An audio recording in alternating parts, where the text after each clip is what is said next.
Coming up, we focus on restoring the soul of civility in America and returning to the values that we hold dear that make us great, such as our faith in God and the Bible. America's Hope starts now.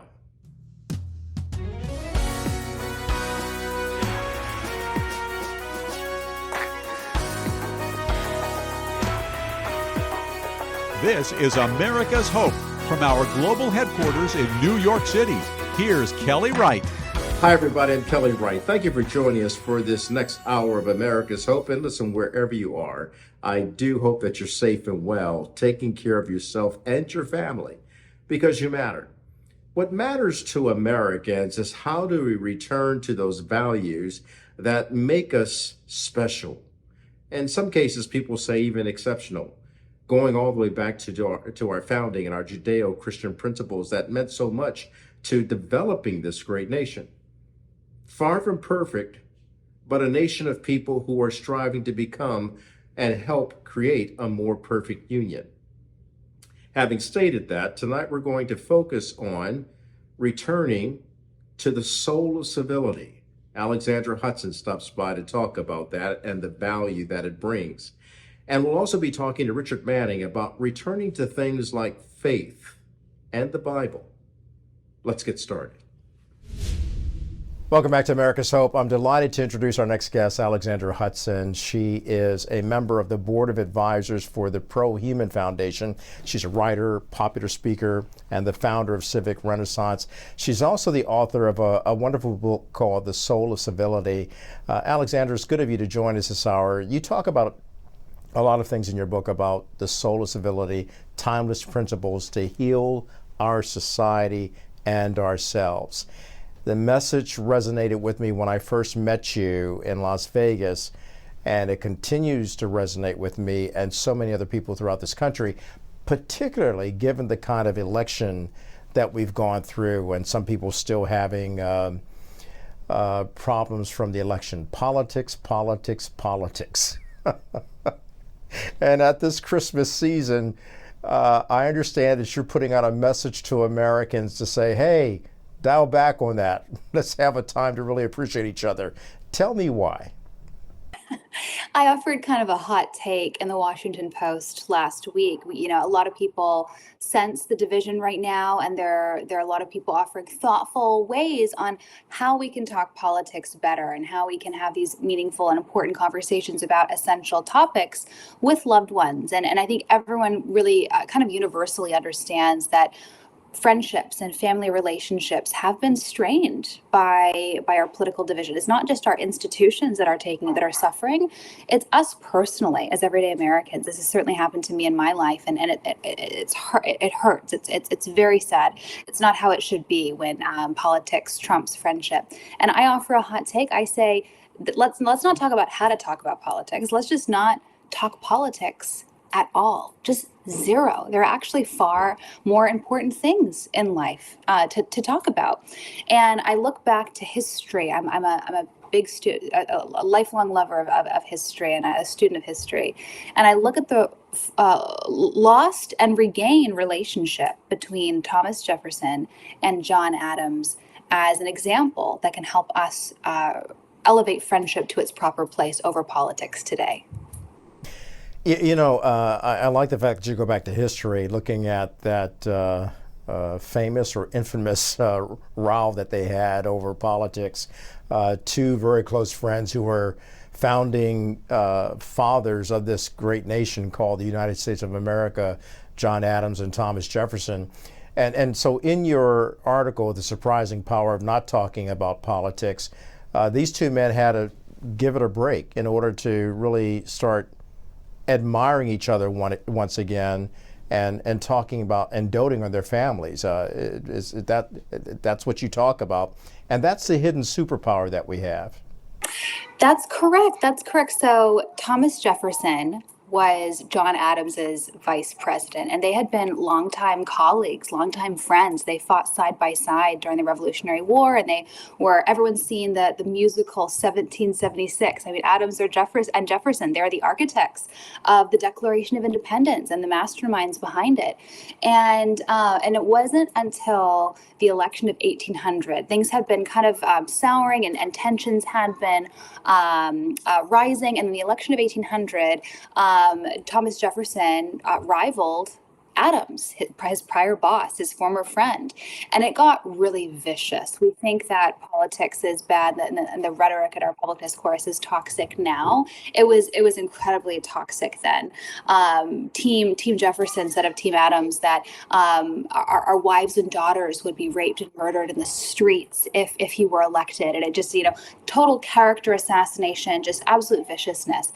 And in that moment, in the heat of that season, both parties, Adams and Jefferson, decided that winning the political stakes were more important than their decade-long friendship.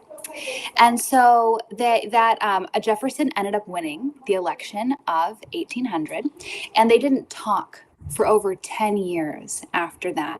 And it was Benjamin Rush who had for several years been trying to foster a rapprochement between Adams and Jefferson. And finally, Adams made the first move, wrote a very kind of gentle, kind of dipping his toe in the water back into the kind of pool of friendship kind of ethos was the tone of his letter. And he said, and he offered a little gift to Jefferson as well. And then kicked off over a decade of friendship and letters together. They would exchange over 150 letters, and they talked about everything under the sun, from their self-care routines to their grandchildren to their exercise, to what they were reading. And what they didn't talk about was politics. And I think that's a really timely and beautiful story, that they both reached the pinnacle of public life. They had been there, and they had chosen to put politics over friendship, each of them for a season. And then at the very end of their lives, they realized, actually, what we did was important, but nothing's more important than friendship in these relationships. Yeah, it's so true. While we have differences of opinion and differences in how we view our politics, whether it's left or right, we still have to come together as one nation, especially to heal what we've been through.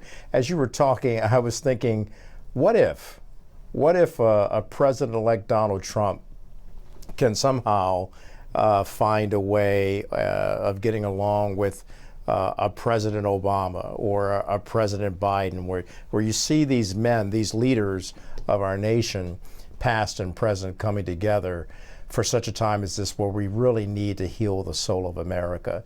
Are they taking any advice from you?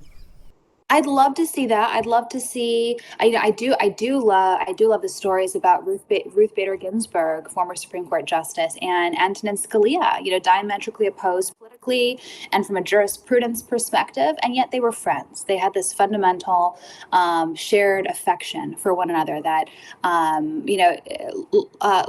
Lord Harcourt, an English politician, he said that democracy depends on constant dining with the opposition, that actually our fundamental affection, our civic friendship, whether we're public leaders or friends just in our community and neighbors, that is the primary link, that's the primary bond that sustains a democracy, and that will enable us to not overcome, but just peacefully coexist across these differences. I think it's important to remember that there's never going to be a world where we all perfectly agree. We're always going to have these disagreements and these differences. And the goal is not to eradicate the difference. The goal is to say that the difference is not going to be the defining feature of how we live our lives and of the relationship.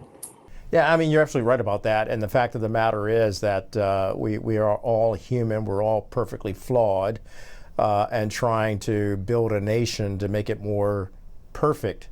And yet we're imperfect. But around the dinner table, around social settings this holiday season, I think your advice is very spot on. Avoid talking about the politics if you're not, one, I'm going to say this, I'm going to say it, if you're not mature enough to handle the differences of opinion, and if you lack the respect for another person's opinion, whether they're a family member or a friend. You can't point fingers at them and put them down or denigrate them simply because they disagree. I have a habit of saying, Alexandra, that in America we need to learn how to agree to disagree and still find a way to live in harmony. That's exactly right. And I think it's important to realize that not all venues in life today are equal. You know, that the floors of Congress, that's a time and a place to debate important public policy issues. And that's its purpose. That's its telos, as Aristotle would say. That's literally what it was designed for, to amicably have those conversations across difference.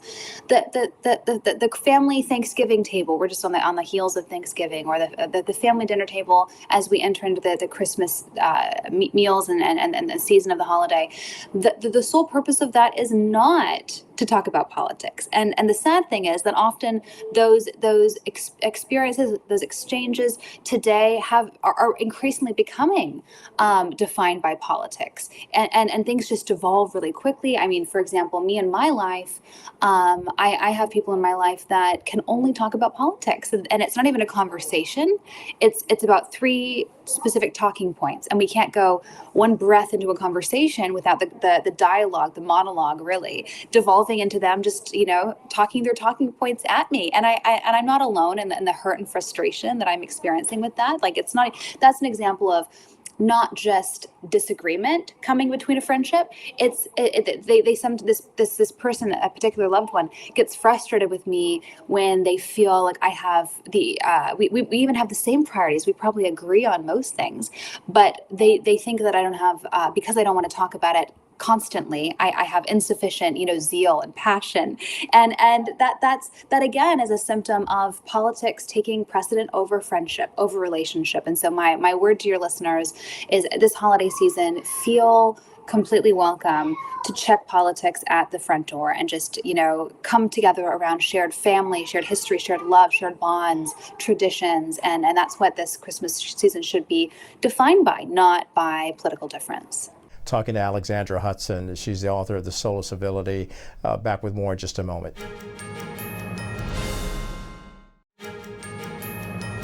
Welcome back to America's Hope. Alexandra Hudson is my guest, and we're talking about why we shouldn't be talking about politics. And yet we were just explaining why, and in the course of discussing that, we talked about, Alexandra, some people that were very known for their rivalry in political circles, going back to our founding fathers. I want to bring up real quickly, because he's still so very popular because of the musical Hamilton. And of course we saw what happened to Alexander Hamilton as well as Aaron Burr because of politics. They went out to duel, and God forbid we have that problem going on today. So I would hate to see anybody go through that in our current discourse politically. It's true that friendships at all levels of government, of American life, are being strained by political difference. And I think that what really could help our public leaders today is a recovery of civic friendship, of saying, we can disagree, but it doesn't have to define us. And there's a story that offers a hopeful precedent for this. In the late 90s, apparently enough people thought that incivility had reached a fever pitch in American public life, that an unprecedented amount of philanthropic and political capital was put towards a series of civility summits. And half of Congress and their wives and kids went to Hershey, Pennsylvania. Half the time they talked about structural things that they could do differently to dialogue across difference and in Congress. And the other half of the time, they just played their wives, their friends, their kids. They recovered a fullness of who they were as public leaders. They weren't just Republicans, they weren't just Democrats. And everyone came back from those 4 days in Hershey overwhelmingly optimistic. Newt Gingrich said, who was Speaker of the House at the time, said, let's do this every single year. And Tip O'Neill said, yes, I agree, let's do it. And it was thought that America was on the cusp of a new era of civility in our country. And then guess what happened?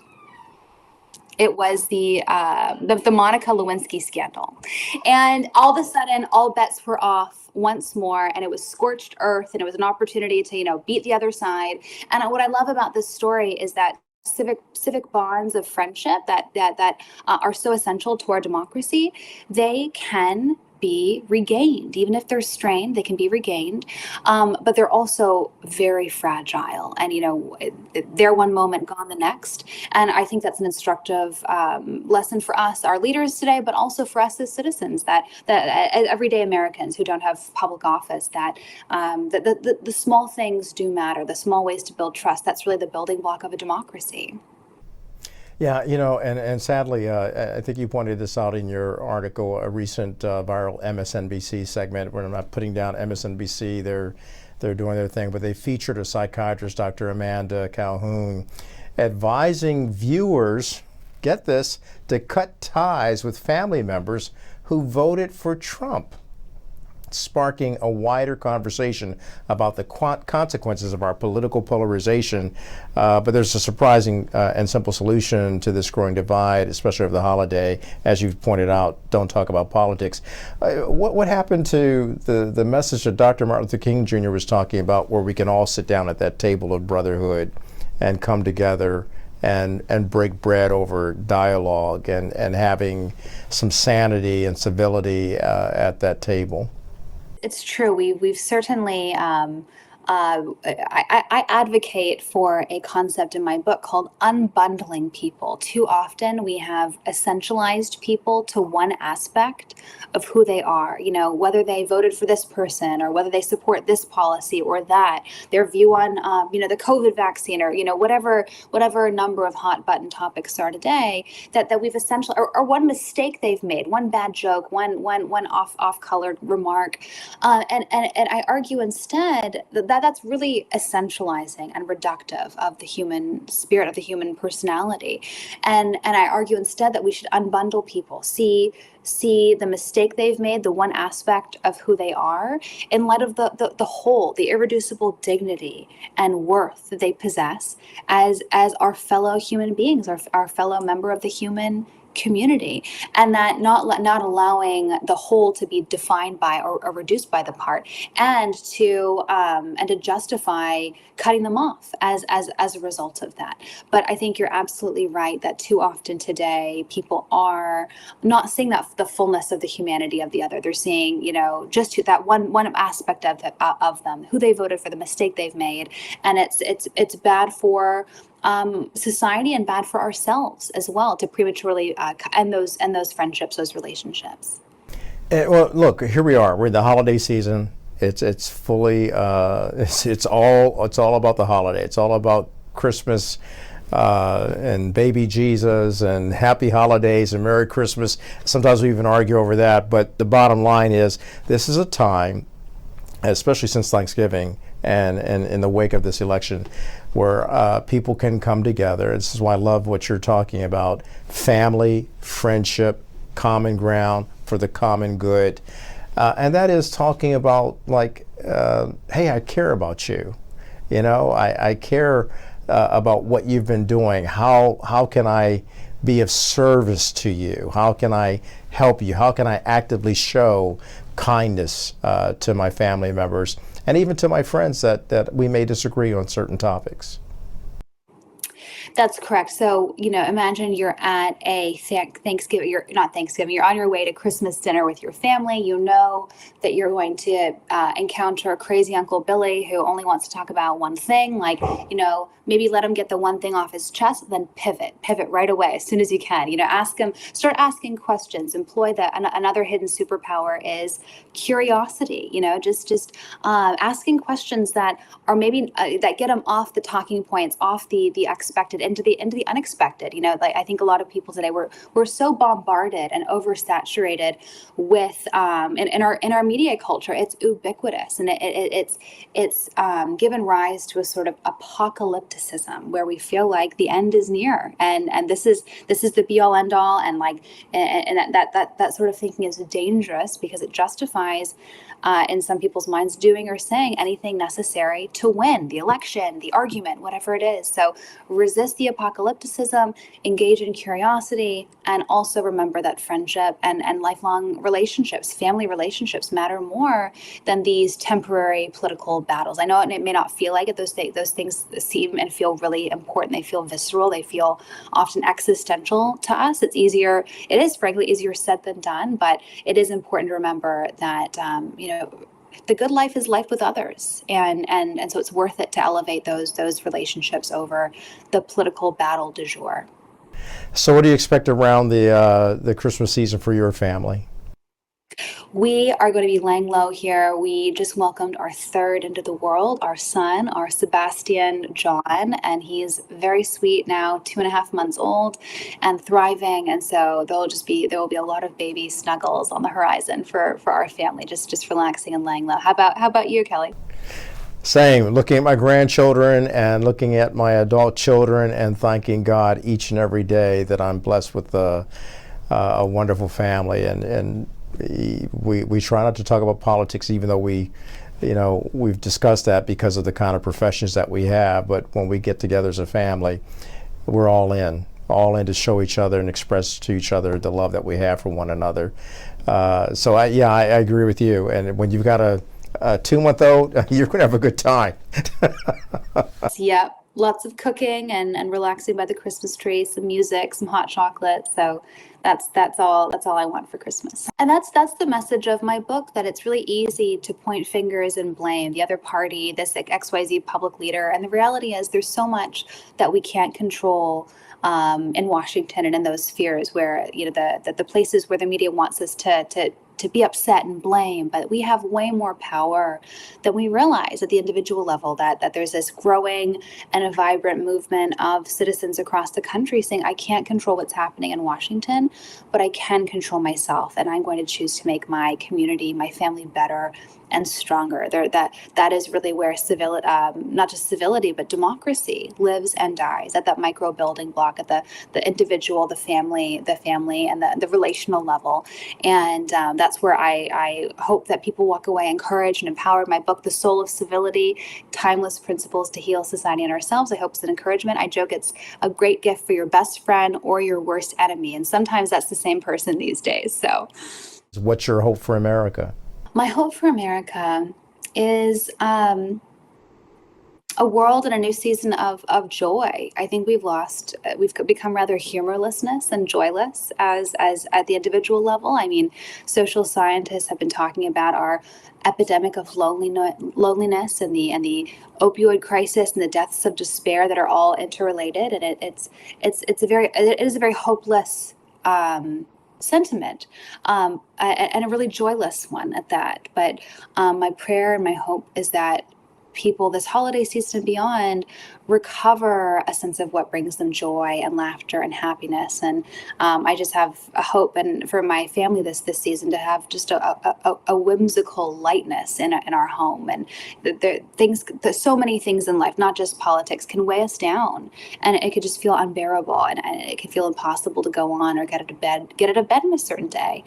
So just a lightness of spirit, a joy, and a good humor and cheerfulness, just an authentic one, not just smiling and saying I'm great when someone asks just because you feel like that's the polite thing to do. But that is a hope and prayer I have for our family this holiday season, for yours as well, Kelly, and for our country.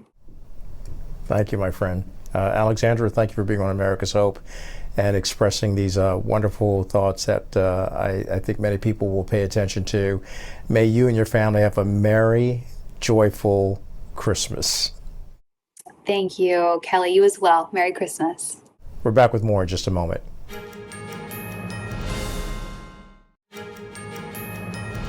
Welcome once again to America's Hope. I'm joined now by a man who's going to talk to us a lot about what's happening in America as it relates to our children. Americans for Limited Government President Rick Manning issued a statement urging the U.S. House to reject renewed efforts to pass the Kids Online Safety Act in the lame duck session. Here's what he stated.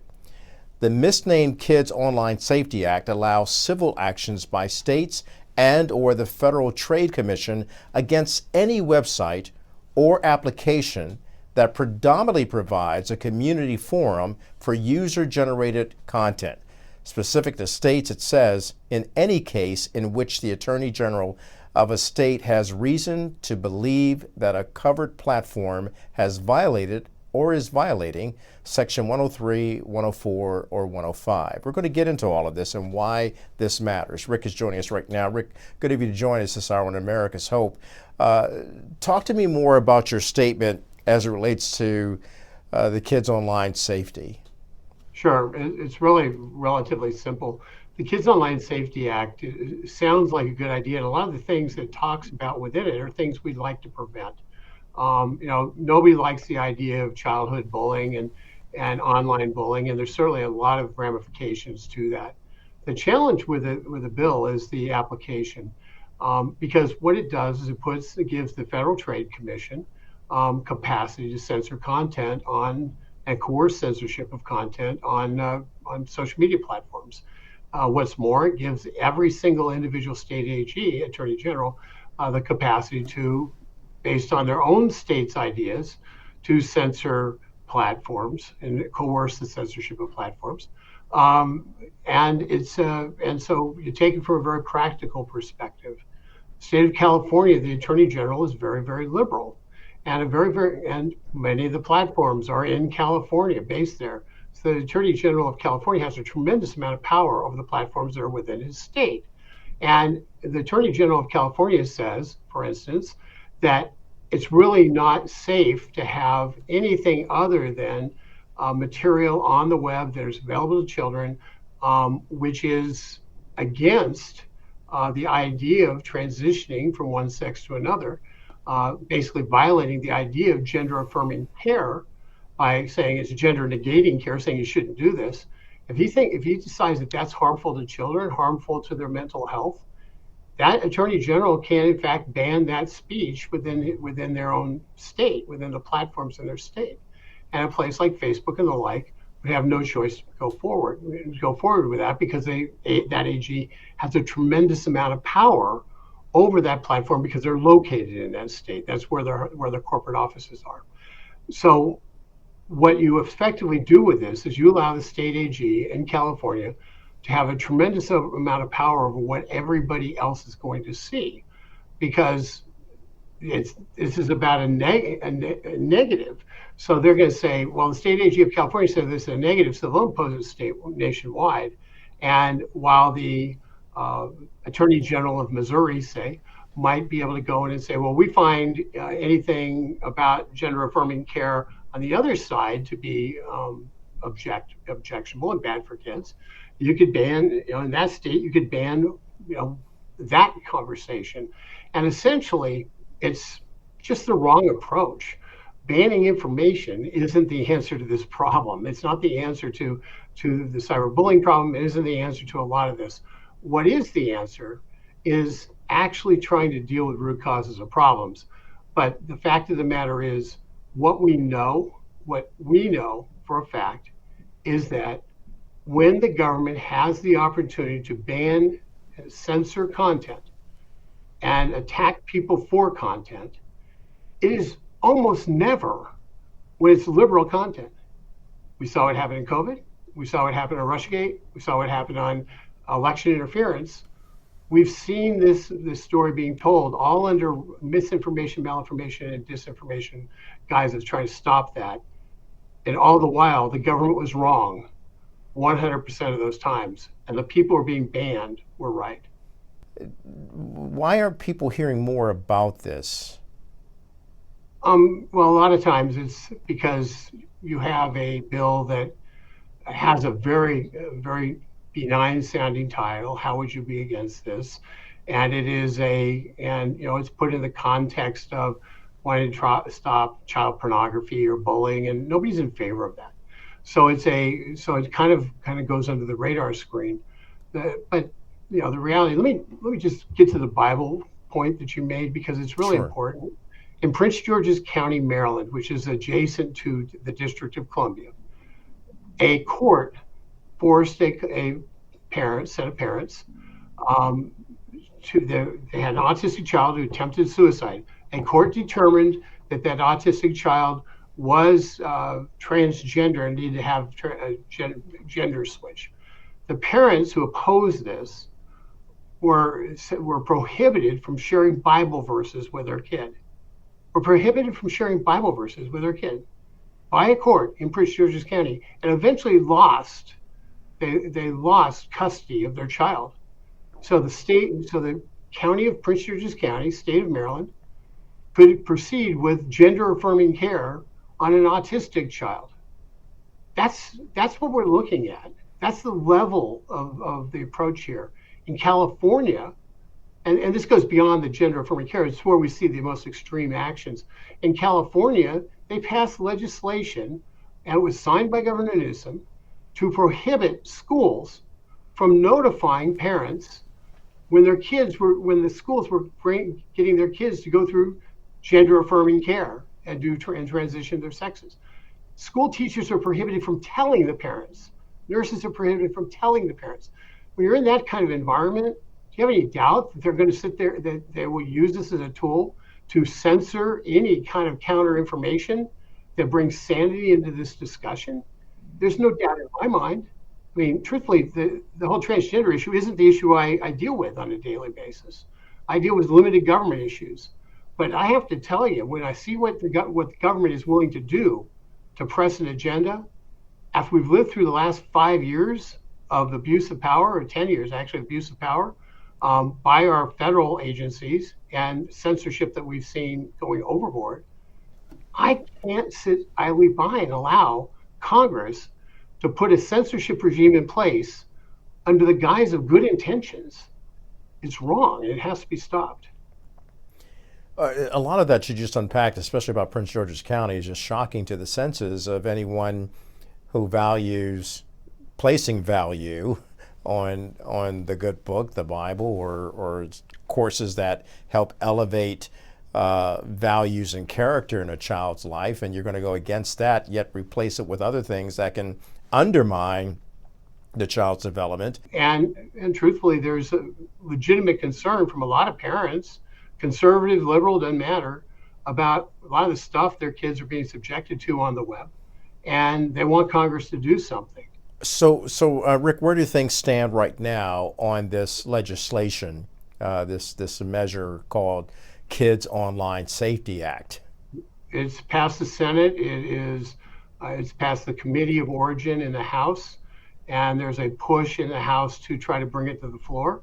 The push is focused on trying to have it attached to the National Defense Authorization Act or the spending bill, the continuing resolution that will be passed later this month. And it is and so there's a big push to have it be included in something else. It's must-pass legislation and send it to the president's desk. Speaker Johnson has made it clear that there are unintended consequences. Majority Leader Scalise has similarly said, this bill is great until you read it, and you get to the end and you see the enforcement of it. And they both expressed real concerns about that. But even the most powerful people in the House, if there aren't people on the outside who are saying you're doing the right thing and letting them know, thank you, you're doing the right thing, stand firm. Even the most powerful people in the House or the Senate look around, if all their colleagues are clamoring for it out of emotional concern rather than a rational thought. And fortunately, we have a strong speaker and a strong majority leader is saying, no, this is wrong. So what's perplexing about all this is that it's close to, getting through. If it were to get through and get to President Biden's desk, especially if it's attached to other important measures, it's likely that he would actually sign it into law. He will sign it. Okay. All right. Very, very much. So based on that, what would President-elect Donald Trump have to do when he's sworn in on January 20th? Well, if it gets signed into law, then you have to go back through the whole process to try to undo the law.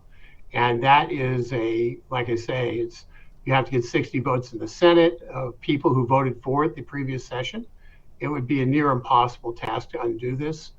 And President Trump could never implement it from the Federal Trade Commission standpoint. He could kind of let it lay dormant, but it's like a ticking time bomb sitting there for a future Federal Trade Commission to utilize. And you'll still have the Attorney General of California going ahead and utilizing to its fullest extent.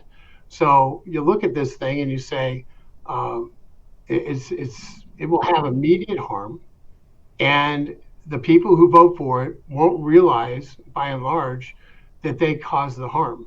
Yeah, I mean, here we go, kicking the can down the road yet again, and the road's running out on our kids, because our kids do need much needed protections from all kinds of social media platforms and other devices that are really intentionally hurting them and actually maneuvering around parents. That, to me, that is an issue that parents can't afford to settle and just say, well, the government is doing it. No, parents have to fight back. You have to fight for your own kid. And the truth of the matter is, there are parental controls. Kids are a lot smarter at these things than we are, and many times are able to go around the parental controls. But the fact is, parents are responsible for making sure what's on your kid's internet. And quite honestly, when you hand a kid a phone, which is more powerful than anything we've had for the first, 6,000 years of human existence, when you hand him a phone like that and hand her a phone like that with all that power on it, if you don't have controls on what they're doing, you've lost control of your kid's entire environment, and they get into an environment that's completely unsafe. So it's a difficult problem. Handing it over to the state AG to use it as a political weapon against his enemies is not the answer to the problem. I'm talking to Americans for Limited Government President Rick Manning. We're going to take a break. When we come back on the other side of the break, we'll dig down a little bit more about what parents can do and what Congress should be doing. Very, very perplexing issue for parents and children. Back with more in just a moment.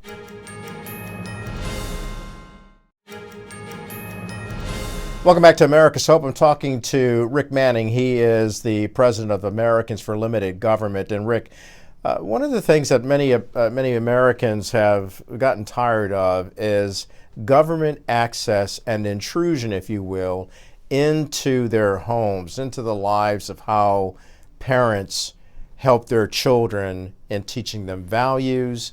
Those could be biblically based values. And also just everything that's going on with the whole transgender situation and the gender dysphoria that's been happening, even going all the way up to the Supreme Court. And now here Congress is looking at something that's very problematic. It's the Kids Online Safety Act that the lame duck session is considering. How did we get here? That parents are feeling left out in the cold when they want to actually be right there front and center to help their children become better and more productive adults. There's no easy solutions. Parents need to become hyper vigilant in terms of what their kids are looking at online. They have to be trying to talk to your kids. I know teenagers are extremely difficult to talk to. They're closed. They're kind of closed loops sometimes when they get home for a lot of different reasons. But this is a matter of really being there with your kids. And if you see signs of depression or other things like that, slipping grades and the like, which are signs of a kid who may be struggling, you need to intervene. You need to intervene and try to get some help and try to figure out how to help your kid out of those circumstances. Because the closed loop social media systems that exist can oftentimes, be a negative. And, and truthfully, the social media platforms are going to have to figure out how to deal with this while still keeping a free and open internet to some extent. So there's got to be some changes, but the bottom line is the last people you want dealing with this is the government. So, Rick, thank you for bringing this to light. And certainly I've always said that Congress needs some CPR, Congress performing responsibly. But having said that, parents need to do the same thing. It's always difficult when we've got Pandora's box in our homes through the internet and through our smartphones, which sometimes is outsmarting the parent that's trying to really help their child controlling Right. the content that they're watching. Having said all of this, you still hold out a hope for America to do the right thing. What is that hope? Well, ultimately, I think we're overall a better country when we have access to information, the ability to discern what's right from wrong. I think as we watch, especially during this Christmas season, we see how much Christmas brings out the good-heartedness of Americans, and just as a reminder, the gift that God provided, salvation, reminds people who we're supposed to be. And the hope that I find isn't in the people, isn't in people per se. It's not even in systems. It's in the fact that we have a Savior and we have a God who loves us. And if we imbue that basic thinking, that basic belief in our children, we give them the tools to be able to survive this internet age and thrive within it, as opposed to being caught and destroyed. And it's a hard thing, but it is the truth of the matter is all my hope comes not from government, it comes from Christ. So good, my friend. Isaiah 9:6, and the government shall be upon his shoulders, for unto us a child is given. Indeed. Wonderful, mighty counselor. That's good advice, Rick. Thank you. Thank you for being on America's Hope. Rick Manning, he's president of Americans for Limited Government. Thank you, Rick, again, and Merry Christmas to you. Merry Christmas to you. Thank you very much for having me. And just take hope and contact your House members and urge them to just delay on this. Let's give it more thought. Okay. Thank you. It doesn't hurt to think. What a concept. What a concept. How about thinking about something before you do it? I don't know. We don't do much of that in DC unless people back home tell us to. So please, folks, if this concerns you, contact your congressman and urge them to put the skids on this and support Speaker Johnson in trying to put the skids on it. Rick Manning, thank you. We're back with more in just a moment. And welcome back to America's Hope. I'd like to thank our guests who appeared on our program, Alexandra Hudson and Richard Manning. Certainly from both of them, we can glean the essence of civility. How do we heal the soul of America? By being civil towards each other, being faithful to our God and our country, and helping each other every step of the way to let hope prevail. Until next time, America, God bless. In my America, my children are black and white, one shade of beautiful, so precious in God's sight. In my America, all lives matter. So let's stop the chatter that tears us apart.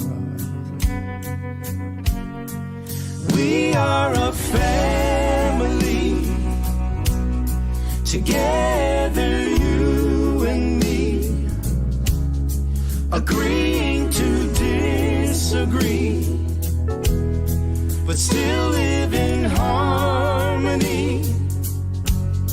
The dream that gives hope to us is as strong as it ever was. United we stand, divided we fall. That's my America. In my America, there is no left or right. We're all on common ground.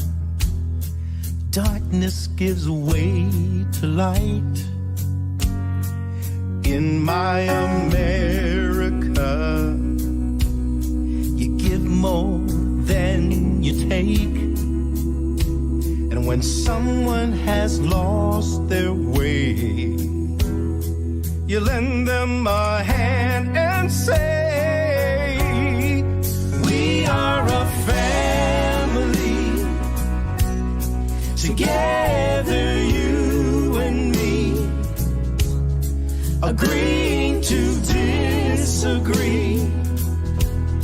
but still live in harmony. The dream that gives hope to us is as strong as it ever was. United we stand, divided we fall. That's my America. We are brothers. I'm not my brother's killer, but I am your keeper. We are sisters. The greatness of our nation starts in the homes of its people. What's in your house? We are family. Together, you and me, agreeing to disagree, but still live in harmony. The dream that gives hope to us is as strong as it ever was. United we stand, divided we fall. That's my America.